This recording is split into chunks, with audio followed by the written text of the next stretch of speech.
galani. Ummanni Oromoo eeboo bilisummaa qabu akka lafa ho'onaa hongeen irra bu'ee babbaqaqee itti roobee hin quufne eeboo sanatu manaa sabaase jennaan bahee simatee jechuudha. Baatanii simattani. Gaaffiin siniif qaba. Karaa nagaa hojjechuu taanaan qawwee qabachuun yakka. Qawwee qabannaan immoo karaa nagaa hojjechuun hin danda'amu. Isa kana akkamittiin wal simsiistanii galtanii jettanii gaafattaniittu. Gaafattaniittu. Hin gaafanne taanaan anas sinitti himaa jechuudha. Karaa nagaa namni gale. Mootummaan kun mootummaa kiyyaa naaf ta'a waliin hojjechuu nan danda'a jetteetu amantee fudhattee jechuudha. Yoo akkas ta'e immoo qawwee irratti kaasuun yakka waan ta'eef qawwee lafa keessaa jechuudha. Filmaatatu jira ni galmooftaa dorgommiitti dhiyaattaa jechuudha. Qawween qabdu aadaa seenaa filmaata Itoophiyaa keessatti kasabni filatu osoo hin taane abbaa korojoo hatetu darbaa ni injifatamtaa jechuudha.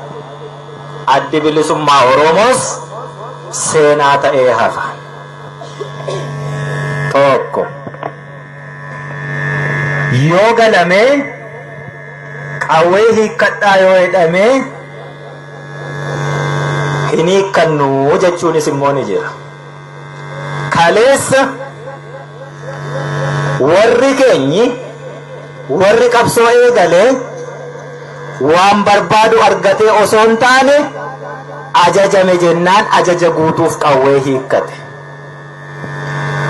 Har'a Oromoon keessumattuu dhaloonni qubee qaroon kunii waan barbaadu yoo argate malee ajaja guutuuf qofa qawwee hin hiikkatu jechuudha.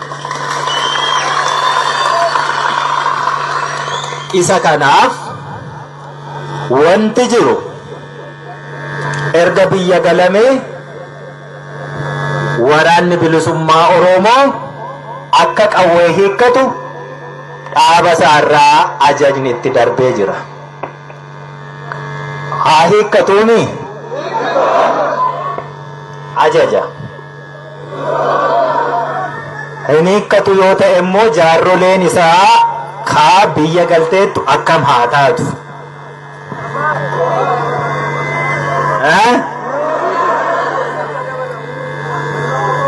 Asirratti burjaaja'insa dhalatu oolchuuf jechanii siyyaamee jechuudha.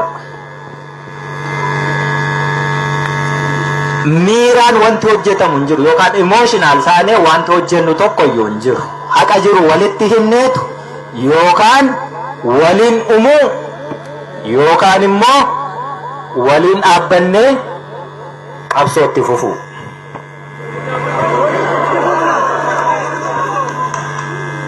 Yoo hin hiikkannu jenne na hubadhaa.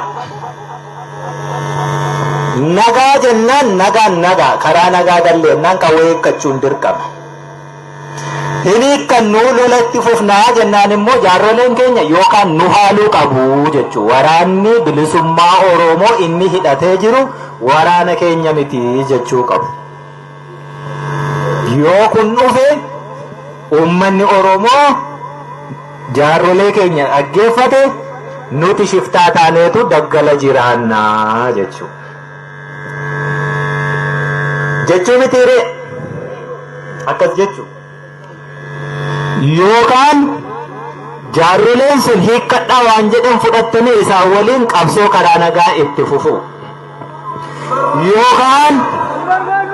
yookaan haala kamuu keessatti waraanni bilisummaa Oromoo ajaja sana cabsee lolatti fufataanaan na waliin lolii jechuudha.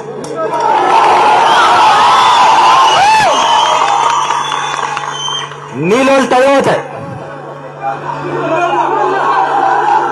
si lolchiisa, rakkoon hin jirtu.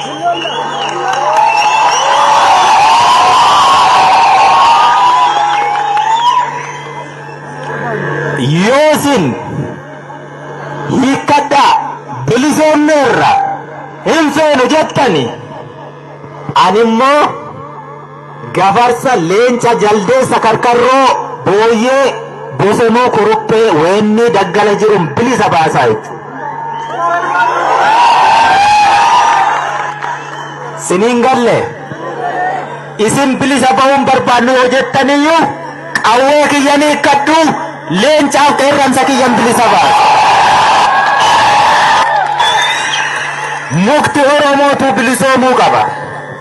Wareegama kafalaa ture. Gudeelcha meeqa qirrinneetiniini diina danqaa ture. Isan bilisoomsa yoo ati bilisummaan feetu ta'e. Nu qawween hiikkan. Namni nutti niine. Dhiigaaf lafeetiin hiikkanne. Eeyyee. Namni nutti dhen jiru, namni nurraa hiiku hin jiru. Kun ejjennaa waraana bilisummaa Oromoo zoonii hundarra jiruuti. As qofaa miti jechuudha. Nuti waan barbaannu qabna. Waan manaa baaneefii qabna. Qawwee kan nutti dhe Oromoo ilmaan isaa hagabsee kiisii isaa qullaa godhee gumbii isaa onsee deegee dafqa illee keessaa xuruursee qawweenan keessan.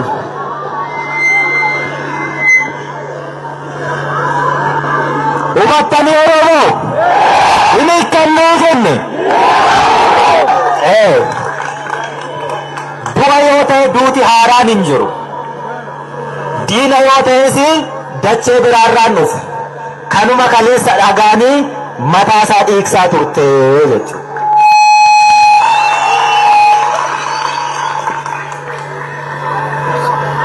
Kanaafuu gataa taa gadi.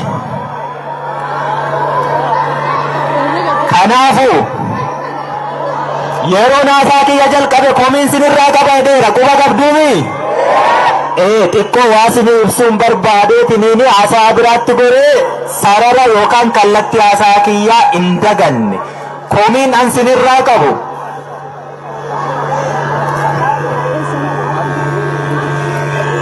Oromoo iyyi siniin jechaa jira yoo ta'e hafuura baafadhaa iyyaati. Amma immoo callisa akkas wal dhageenya jechuun isa kana. Wal dhaga'uu ishii wal dirqii osoo hin taane wal dhaga'uu ishee gaafa cinqii. Komiin sinirraa qabaami. Na dhaga'eeka komiin kiyya maali? Furmaata kaa'annee deemna waan ta'eef. Namni sa'a qabu tokko sa'a isaa dheechisuu yoo danda'a ta'e kalootti haamee dhoqqee isaa jalaa haruu danda'a yoo ta'e, bineensa irraa eeguu danda'a yoo ta'e, dallaa itti ijaaree saan isaa kuni waliin dhama'ee waliin rakkatee yoo ari'ee rimaa qabate,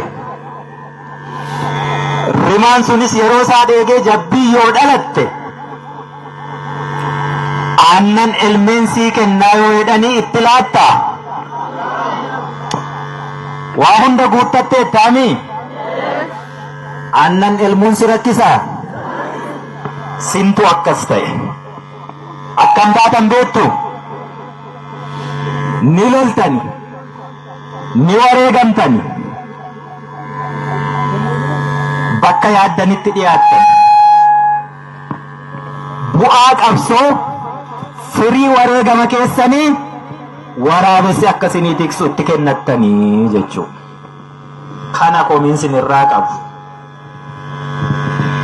Moo ka abbootii keenya sammuu keessatti biqilee daraaree hafe Oromoon barcuma siyaasaa qabatee taa'uu hin danda'u jedhantu unuttis darbe.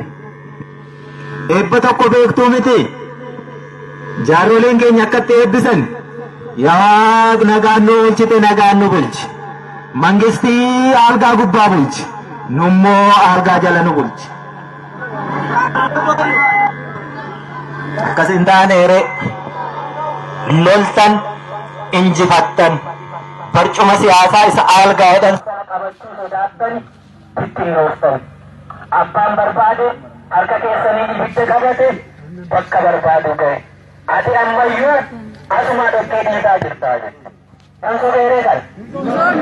Kana reefa miinkiyya. Namatti laattallee jirru isa kaleessa nu dhiigse, isa kaleessa nu deesse, isa kaleessa nu hidhe, isa kaleessa nu ajjeese.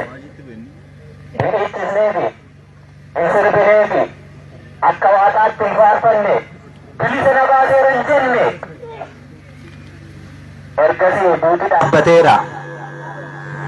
Gaafa mootummaa Tigireeti wayyaanee jettee dhagaatti darbattu ilmi dhiiraa si biraa wareegame haati dhiiraa reeffa isaarra teesse.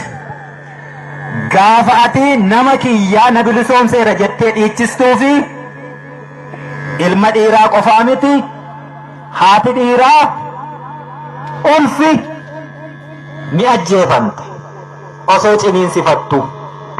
Waan barbaadde argattee taare. Kanaaf iyyuu kashlabbootatu daandiirraa dhagaa darbataa jira warri siin jedhe dhuguma siin jedhe. Hojiin kee dhagaama darbachuu malee bu'aa injifannoo kee firii qabsoo kee tikfachuu nyaachuu hin dandeessu yoo ta'e akkuma siin jedhan kashlabbee taateettaa jechuudha. Komiin kiyya kana.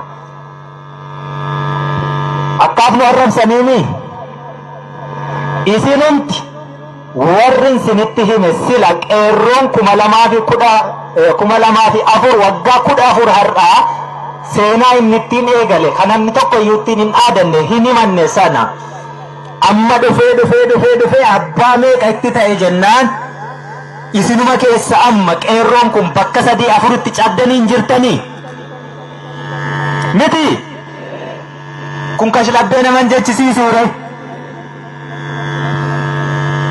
Kanatti sarara tokkotti deeffachuu fi kallattii walii kennu waan barbaannu walii himne hanga waan barbaannu argannutti wal harcaasnee caccabnee karaarra dhaabbanne dhiichisaa hin oollu wareegama keenya isa dhugaa itti fufnee waan barbaannu dhugaa haa argannu siniin jechuuf hin siyyaamee jiru.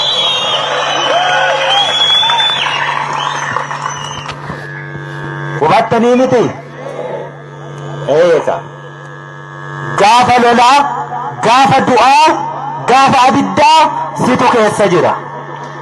Gaafa bal'inaa, gaafa tolaa, gaafa qananii seetiin balbala irratti si ittisanii. Bakka sana iyyuu hin geessuti. Bara dhufaa darbaa mootummaa jijjiiramu hundaa irratti nan dabarre jettee fincilaa jiraattaa jechuudha. Kun hiree keenya nama mitiyyati. Haati keenya akkuma isa nu bitu ji'a 9 baattee garaatti haati isaa sadeesse hankeenyis akkasuma ji'a 9 baattee nu deesse. Nu hundiyyuu immoo uumaa rabbiiti. Bilisa taaneetu dhalanne. Bilisa taanee jiraachuuf falmanne. Kanaaf bilisa taanee jiraachuu qabnaa jechuudha. Waan nu malitu jira. Waan nu mali sanarraati hanga xurii qeensaayyuu yoo taate sharafamte jennaan hin fudhannu jechuudha. Saani sinittime hankeenya dhoqqeesaa jalaa haruu dandeenyeerra, bineensarraa eeguu dandeenyeerra, nyaachifachuu dandeenyeerra, elmachuus qabnaa jechuudha. Okolee guutuun hankeetiini fal'aan ammaaf sii safaranii tole jettare. Okolee sanarraa fal'aanaan sii safaruu miti fal'aanni tokkoyyuu hir'atte jennaan hin fudhatiin jechuudha. Hankeeti okolee guutuun sun yoommoo jaallattee ta'e immoo Oromooni ni qaba irraa fi abbaa beekuu kenna okoleessaa fuudhiitii dhangalaasii fi fedhii keetii jechuu sun.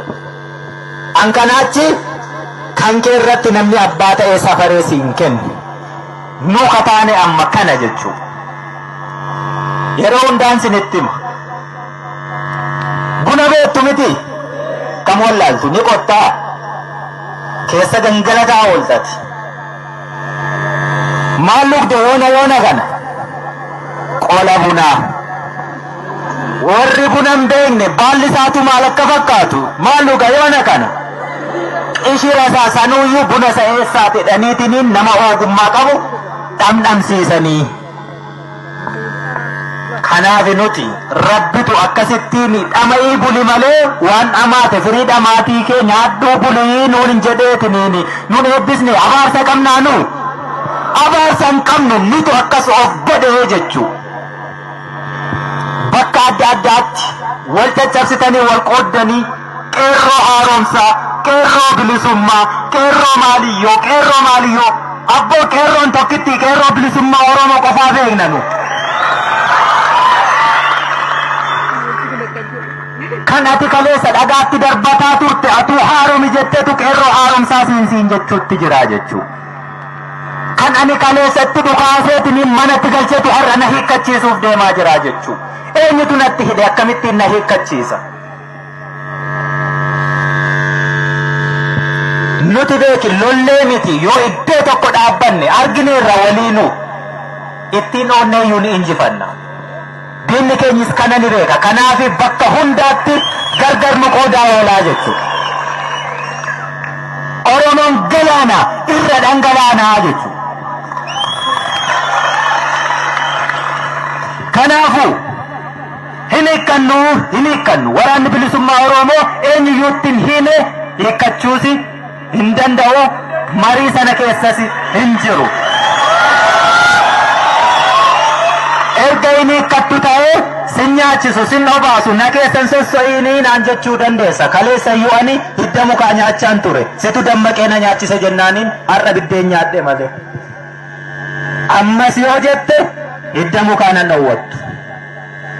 Kophee kiyya guggubee nyaadha. Ati bilisa ga'uun feetu mukaa fi bineensa kiyya bilisan baasaa jechuu.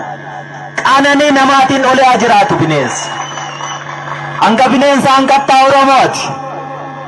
Hanga bineensa hanqattaa biyya faranjiitti beeki. Sarooni jireenya nuti asii jiraannu caalaa jiraatti. Sammuu dhabnee biyya keenyatu qabeenya hin qabu. Beekumsa dandeettii nama dhabnee maal dhabdere? Bilisummaa dhabde taanaan sanaaf carraaqqataan jirtu.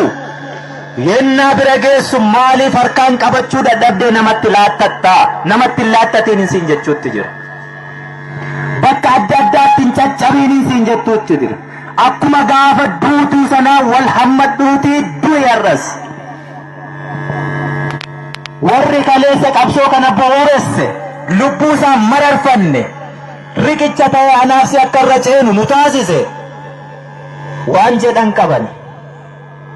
Wanti isaan jedhan akka saree butaa waggaa 100 jiraachuurra akka leencaa baroodee halkan tokko booddee duunaa wayyaa jedhan kabajaan sanaa jechuudha.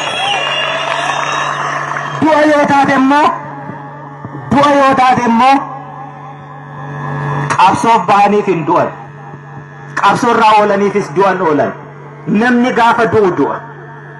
Ibidda meeqa keessa darbee gororri fe'ee isa ajjeesa. Ani kaleessa gaafa manaa ba'e waggaa 17 har'aa yookaan 16 har'aa. Hiriyoota hedduun qaba. Kana biraa hafe amma bakka adda addaarraa naga'u manatti hafe du'eera garuu. Ibidda meeqa keessa hin darbe nan jira. Amman du'a yoo ta'e asumatti hin du'a. Sichi waggaa 5 yoo ta'e yoo amma waan barbaadde ibidda natti darbatte waggaa 5 sananuman argaa jechuudha. Waggaa 100 jiraadha taanaan immoo umurii naa gadda waggaa enuman jiraadha jechuudha. Qabsoofneefis miti kaduunu mana oolleefis miti immoo kadu'a oollu jechuudha. Guyyaa keenya qofaa duuna. Duuti immoo miileenaanis nuttaa dhufu tokko ta'es nuttaa dhufu taankii isaa qabaatu eeboo isaa qabaatu du'an sodaattu taanaani hundumti isaayyuu tokkumaa jechuudha. Kanaaf hin hiikkannu jennaan hin hiikkannu. Hin hiikkannuumi? Hin hiikkannu. Mariif hin dhiyaatu jechuu kun.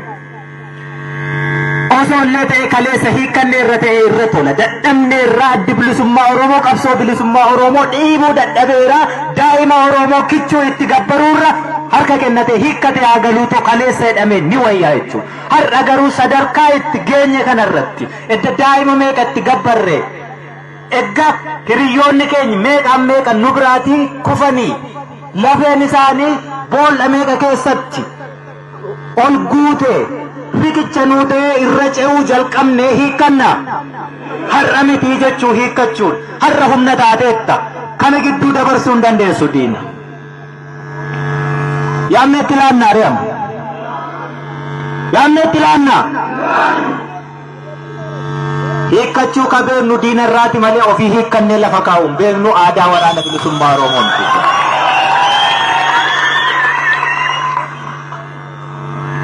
Galaanaa irra dhangalaanaami bakka jirtutti hin dabarsiinii jechuudha.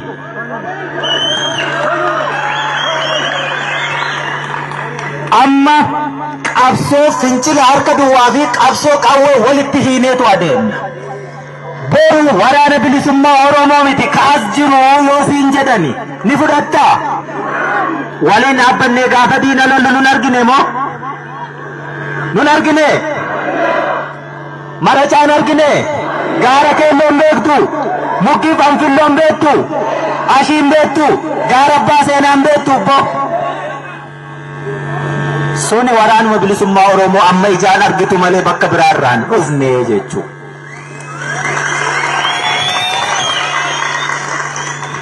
Inni kun wacuu fi iyyuu qofaatiin hin raawwatu. Wanti har'asitti wal waamnee fi yoo boru hin hiikkannu jechuu keenyaatiin diinni nutti dhukaasuu jalqabate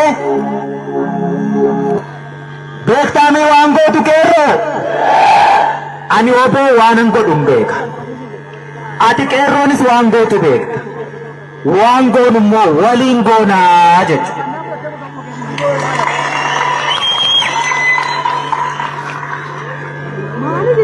Waan goonu immoo yeroo waliin goonu wanti walitti himnu komiinsin irraa qaba jedhee sana hin fixanne tokko si yaamee tokko si teessisee ati bahii du'i ati mana oolii ati akkas ta'ii guyyaa irraa akkas hin ta'ini guyyaa biroo akkas ta'ii sana fudhattu. Burjaaja'uu akkasii nama lubbuu keetiin taphatu ni fudhatta? Hin fudhattu miti?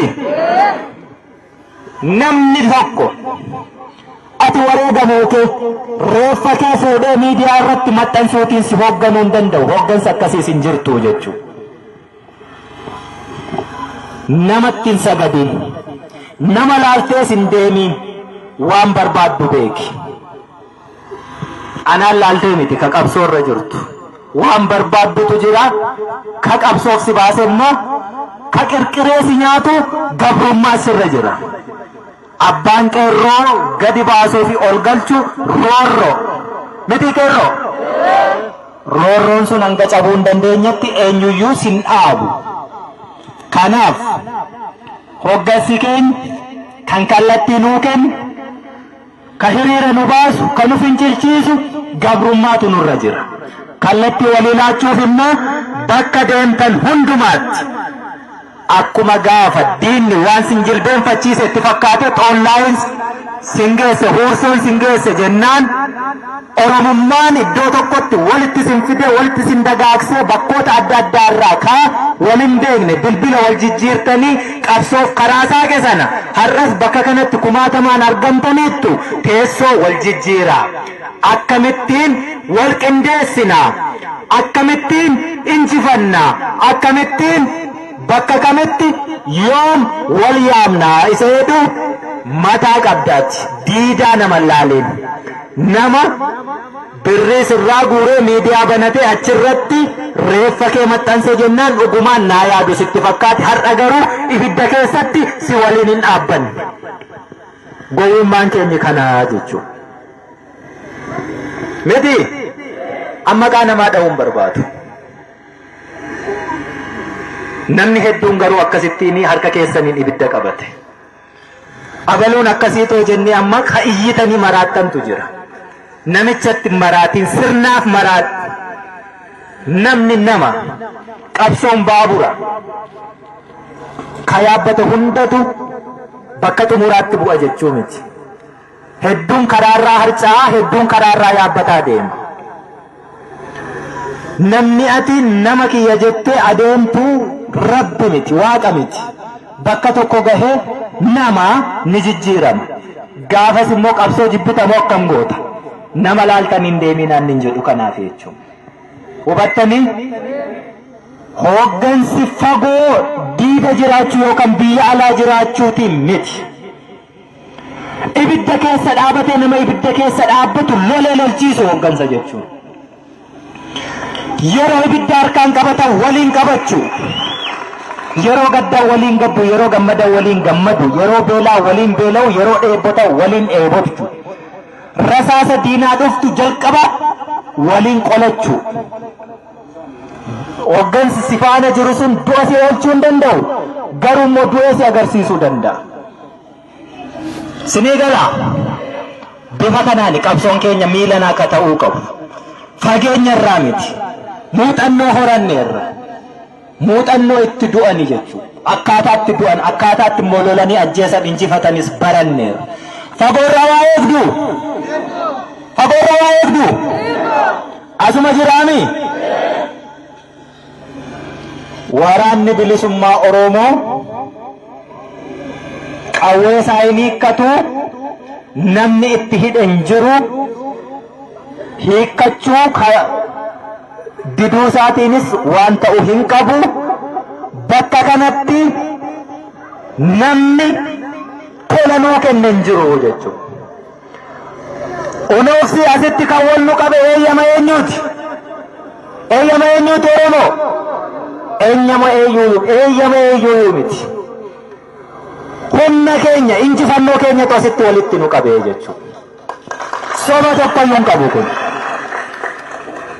Namatu nuu hayyame miti. Kaleessa maa nurraan hiikkanne. Lolaan nurraa hiikkachuu dadhaban jennaan malaan nutti deemaa jiranii jechuudha. Malee isaa wanti barbaannu argamee miti. Sinii galee? Nu lolaa turaniini. Dadhabanii miti. Malaan nurraa hiikkachuufi jechuudha. Laannuuree. Lama nan suufan jette jaartiin qullubbii. Garuu Oromoon kumaa ol suufamteetta. Lama qofaa jetta. Kumaa ol. Kuma tokkoo fi tokko hin suufamnee jechuudha. Kuma tokkoof tokkoffaa suufamuuf deemaa jirra. Suufamnaa? Hin suufamu. Hidhamneerra miti. Mana hidhaarraa nu yaasan. Baga baatanii jedhe namni. Namni kan inni hidhame mana hidhaarraa baatee baga baate akka jedhamtuufi. Kanaaf hidhame Oromoon. Hayyee atoo baate baga baate siin jedhanii kasi biratti hafee achi keessatti. Ka ibiddi nyaatee. Madaa hedduutu jira. Ka dubbachuun nama qaanessu. Ka dubbachuullee hin dandeenye. Dubartiin keenya safuu qabdi. Kabajaas qabdi. Oromooni kabajaa dubartii isaaf kennu qaba. Dubartiin Oromoo qullaa buusuu miti, handhuurri siitii hin mul'atu.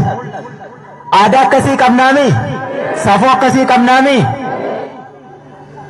Sammuu keenya toorchi godhanii nu badeessanii madaan keenya nu dhukkubuu didee kaayyoo irraa nu jilbiinfachiisuu didee dubartii keenya qullaa dhaabanii jechuudha. madaan qubaa abbaa gubaa warruma irra gaheetu beeka. Uleen aanamuu haada elektirikaan guggubamuu dandahamiitu qullaa dhaabbachuu dadhaban dubartoonni keenya. Safuu keenya cabee jechuudha. Diinni keenyi kanaan torchi nu godhe. Mana hidhaa irraatii foon isaanii gadi bahuu miti kan nuti ilaaluu qabnu. Waan keessa ture abbaa keessa turetu beekaa jechuudha. Hin himatani dubbachuu hin danda'an. Madaa qabu. Madichi hin fayyu. Yoo fayyes gonaaddisaatu irra jira. Hin irraanfatani. Ani har'a hiikkadhee galuuf isaan hamma kana ta'uun hin feesisu ture jechuudha. Kaleessayyuu hiikkachuun ni danda'ama. Waraanni bilisummaa Oromoo qawwee waggaa 20 fi baatee deemaa ture sana hiikkachuuf intalti Oromoo tokko akkasitti qaana'uun irra hin turre jechuudha. Waraanni bilisummaa Oromoo har'a otoo waan argatiini qawwee hiikkatee galuuf haati dhiiraa reeffa ilma ishee irra taa'uu hin malle turte jechuudha. Waraanni bilisummaa Oromoo har'a osoo waa tokko illee hin argatiin qawwee hiikkatee galuuf dubartiin ulfaa Oromoo osoo ciniinsifattu ciniinsuutiin irbaata rasaasaa ta'uu hin malle turte jechuudha. Hiikkachuu taanaan kaleessumaayyuu eegallee daa'ima kichuu itti gabbaruun nurra hin turre jechuudha. Maatii ilmaan isaanii nu biraa wareegametu jira. Isaantu waa nu gaafata deebbiin qabuufi jechuudha. Kanaaf hin hiikkadhu. Wanti hin hiikkannee fi hiika qaba. Abjuu nama ajjeesuu fi suusii nama ajjeesuu qabaannee miti. Jireenya qananii namni hin barbaanne hin jiru. Namni akkanatti daggala keessatti hafuu barbaadu hin jiru. Maatii qabna, waatii qabna, jiraachuu ni dandeenya. Nama nu eeguu qabna nutis. Haati kiyyaa har'a harka duwwaa galuu koo arguu fi kaleessa imimmaan hin qoorre dhangalaasaa ijji ishii qara ilaalaa hafuun irra hin jiru. Kaleessuma galuun qaban ture. Sinii galee wareegama hangasii kafalee taanaan wareegamni kiyya isa hafeef qananii fiduu qabaa jechuudha. Isa hafeef qananii fiduu hin qabu taanaan immoo anis sichi jireenyan tokko eegalu hin qabu shifta daggalatti nafa. Shiftaa beektu yoo isin bilisa ba'uu hin feetan ta'ee na jibbitanii diddani sinin saamaa jechuudha. Hin sodaatina. Waraanni bilisummaa Oromoo namatti hin bu'u.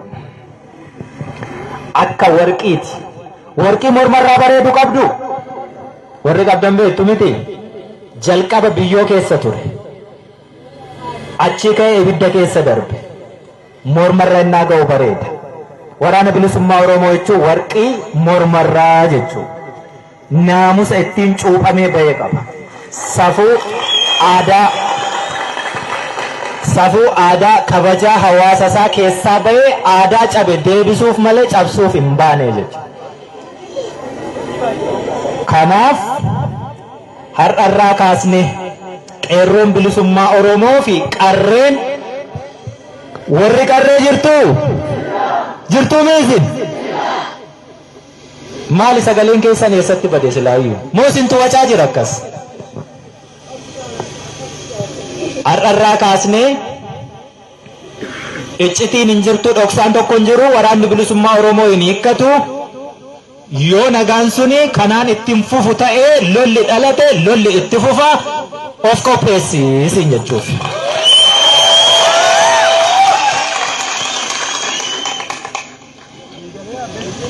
Isa kanaafu qawwee hidhatanii loluu qofaa miti lolli. Galaa baatanii deemuun lola. Odeessa kennuun lola. Rasaasa bituun, boombii bituun, qoricha bituun, nyaata bituun lola. Inni qawwee hidhatee daggala taa'u jaama. Yoo ati ija taatee qaroosaa taatee daandiin argisiisne bakka itti diina rukuchuu danda'u hin qabu. Kanaafiyyuu hunda keenyatu qawwee baata miti. Qalamarraa kaasee hanga qawweetti lolli keenya. Akkasumatti Oromoo dhagaa darbachuurraa kaasee hanga boombii dhoosuutti jechuun lolli keenya. Kanaafiyyuu ammarraa kaasnee yoo ni barbaadama ta'e fincilatti deebina.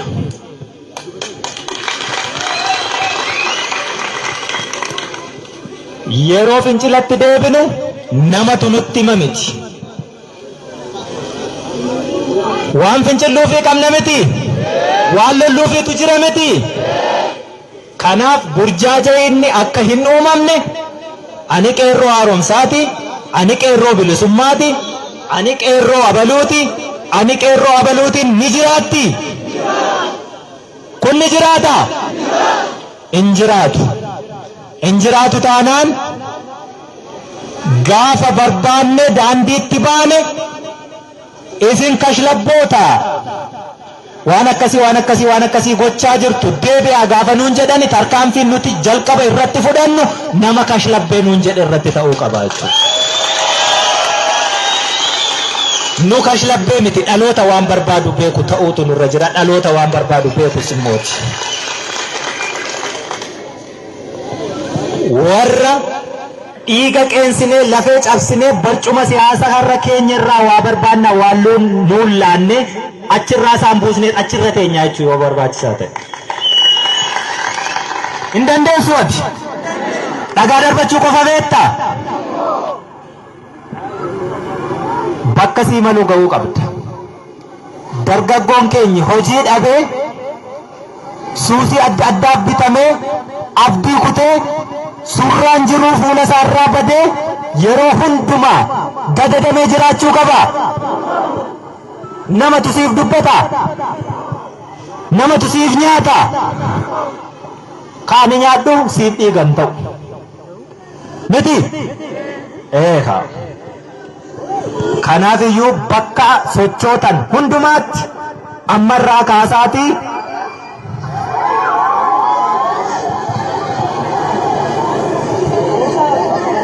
maal taatan? Beekaa waliin darbatiina waliin dhiibiina achumatti dhaabbadha. Meeshaatu immoo jijjira. Bakkuma teessan hin dhaga'amaanii sagaleen maatti gootaree sagalee dhageessa taanaan gurra kee qofaa naa ergisii jechuudha.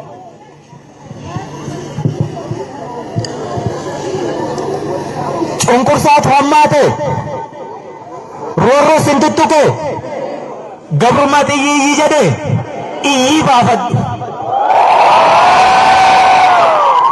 Qorichaa jechuudha. Namni yoo boo'e yoo iyye irraa hir'ata. Aariin mataasaa qabatee dho'i dho'i jedhee isa dhiphisa. Yoo duutan garuu hin boo'ina. Dhaadachaa awwaalaa turtani miti? Miti? Dhaadachaa awwaalaa turtan. Namni boo'e hadhaa hin kuufatu. Namni boo'e xiiqii hin qabaatu. Namni boo'e aarii isaatu boo'ichaan cabaa fi waan sana ni irraanfataa jechuudha. Namni garuu gara keessaatti imimmaansaa cobee hafe yeroo hundumaayyuu xiiqiitiin balbalaa haaloo ni baafataa jechuudha. Kanaaf Oromoon inni har'aa dhaloonni qubee dhaloota haaloo baafatu kan ta'e jechuudha. Dur kumaatamaan nu ajjeesan jennaan boonyeetuma awwaallee ta'aa turreemi. Har'a tokko ajjeesan jennaani gumaasa kumaatamaan ajjeesnee baasaa jirraa jechuudha. Eenyuyyuu gadi miti. Kaleessa Oromoo akka hoolaa wadarootti dhahaniitu bakkuma argan irraa qabanii hidhan. Namatu waliif hin birmatu. Har'a nam tokko ishee qabee jennaani kaas dhaabbatu hundi dhagaa buqqifataa jechuudha. Miti nam tokko akka nu keessaan hidhamne. Hidhamuun hin jiraatiini. Wal ittisuu of ittisuu danda'utu nutti jira. kuni hundi har'aa dhoksaatiin asitti walitti qabame mul'ateetiini. Gaafa waraanni bilisummaa Oromoo hiikkate kuni hundi mana hidhaa jira. Soba qaba? Soban qabu. Dur dhoksaatiin hojjetanan maadhee jechuu beektu miti. Dhoksaan wal ijaaree iccitiin wal ijaaree halkan gufuun isa dhaanee dhokateetu waraana bilisummaa Oromootti deema. Dhokateetu waa hojjeta. Har'a sun hin jiru. Shamarran peermusii baattee zambiila baattee nyaata keessa mul'atteet hojjetti. Maaliif waraanatu jira, humna qaba, ittisuu danda'a. Hoolaani abbaa qabdu duba waana bulfattu waan ta'eef. Warra akkasittiin ofii of hagabsee nuun jiraachise qabsoo jiraachise kana boolla waraabessaa keessatti harcaasnee deemuu jechuun lafarratti yakkaan rabbi biratti cubbuu jechuudha. Kanaaf kan nuti hiikkan. Jireenya kananii wallaallee miti, jiruunii daggalaa ulfaataa ta'uu dhiisee miti. Kaleessa maal waliin jechaa turre? Nu bira dhaabbadhaa lolaatiin nu lolchiisaa akkas jechaa turreemi. Dhaadannoo sana waadaa sana diignee galluuree har'a hin fokkataami. Kanaaf hin hiikkannu jechuudha. Dirree irratti dhaadataan turre. Sobaan dhaadataan turre. Dhaadannoon keenyi akkuma kaleessaa sana har'as nu waliin abba.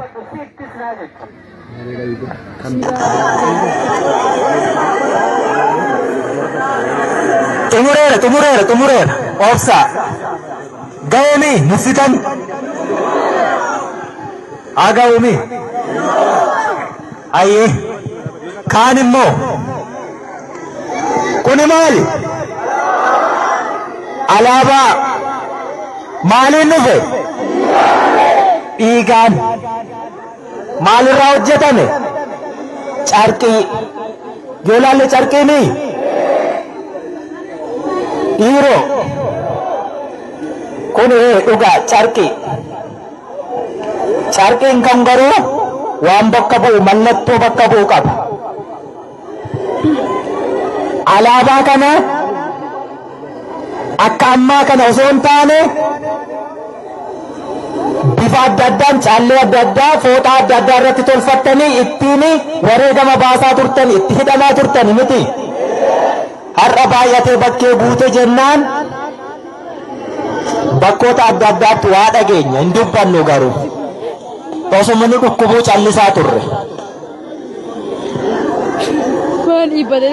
Bakka hedduutti alaabaa kana mallattoo keessan kan itti wareegamaa turtan, kan wareegamaa keessan irrallee reeffa isaarra buustanii awwaalaa turtan, kanillee siidaa isaa dhaabdanii siidaa isaa sanatti illee halluu kana kaastan irratti boccan isa sana iddoo hedduutti buustanii gubdanii. Quba qabduumii kan mallattoo keessan qaama keessan irraa foon keessan murtanii jechuudha. Kun carqi. Carqiin kun garuu warri tolche gaafa tolche mallattoo inni bakka bu'uu danda'u akeekee tolche. Moggaan lamaan maali? Diimtuu. Gidduun handhuurri ishee biiftuutu keessaan ifa. Urjii diimtuu qara shaniitu gubbaarraanii calaqqisa. Hiika qaba. Kana fannisuuf jettanii dhiiga dhangalaastanii lafa nagaatti immoo buuftanii gubdanii jechuudha. Miti fannisuuf dhiiga dhangalaaste. Erga fanniste immoo kabajaa dhorkite. Wareegama keetti bishaan naqxe. Ekeraa Oromoo kan si waliin ture hiree ati argattee fanniste sana si waliin dhaabbatee hin ilaalle sana gaddisiiste. Alaabaan kun moggaa lamaan diimaani wareegama ilmaan Oromoo dhiiga hanga har'aa dhangala'aa jiru. Moggaa lamaan diimtu gubbaa fi gajjallaa qaba. Gubbaaf gajjallaa qaba. Inni gubbaa umurii mul'isa. wareegamaa umurii jaarsa keenya kan miila sadiin deeme jaartii keenya hirkoo dhabde inni jala umurii daa'imaati daa'ima kichuu ka hin dhalatiin irraa kaasee hanga ijoollee sookkeetti akkasumas moggaa lamaan diimaan kun inni gubbaaf inni gajjallaa bara argisiisa inni oli bara durii Oromoon gaafa gabrummaa jalatti kufuu diddaa fi tokko jedhee qabsoo eegale ilmaan walloorraa hanga dhufee nu bira ga'eetti inni jala ammoo wareegama umurii ka ammaa isa amma iddoo amma dhaabbataa jirru odeessinurraa bakka biraarraa ammoo wareegama kafalamaa jiruuti argisiisaa jechuudha. Magariisni maali? Magariisa jechuun dachee Oromiyaa lalistuu badhaatuu haadhii ka qonni irraa nyaanni horree irraa yaasne ka jallishii bishaanii ka gubbaanshii mi'aanii sana argisiisaa jechuudha. Gidduu magariisa sanarra odaan jiru gaaddisa Oromoo cawaa Oromootaa ka jala taa'ee jaarsi gumaa araarsu seera itti tumu odaa muka safuu jala taa'anii kan haqa hin dabsine namaaf hin loogne hin baabsine muka safuu keenyaa gaaddisa Oromootaa ka jalatti wal geenyu jechuudha. Biiftuun